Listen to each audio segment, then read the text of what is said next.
புதுச்சேரி அரசின் கடந்த 2015 மற்றும் 2016ஆம் ஆண்டு பொதுப்பணித்துறையில் சுமார் 2000த்திற்கும் மேற்பட்ட ஊழியர்கள் வவுச்சர் அடிப்படையில் பணி நியமனம் செய்யப்பட்டனர்.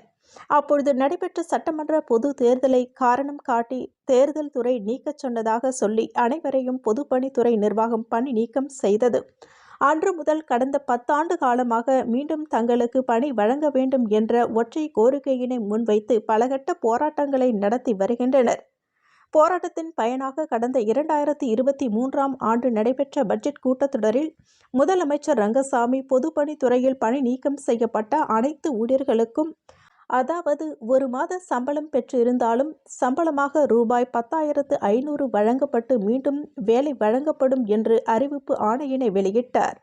அறிவிப்பு செய்து 2 ஆண்டுகள் ஆகின்றது. ஆகையால் முதலமைச்சர் ரங்கசாமி நடைபெறும் பட்ஜெட் கூட்டத்தொடரில் பொதுப்பணித்துறை பணி நீக்கம் செய்யப்பட்ட ஊழியர்கள் அனைவருக்கும் மத்திய அரசின் சட்ட கூலி ரூபாய் 18,000 சம்பளத்துடன் மீண்டும் வேலை வழங்க நடவடிக்கை எடுக்க வேண்டும் என்று கோரிக்கையினை வலியுறுத்தி மார்ச் 10ஆம் தேதி திங்கட்கிழமை காலை சுதேசி மில் அருகில் பட்டை நாமத்துடன் உண்ணாவிரத போராட்டத்தில் ஈடுபட்டனர்.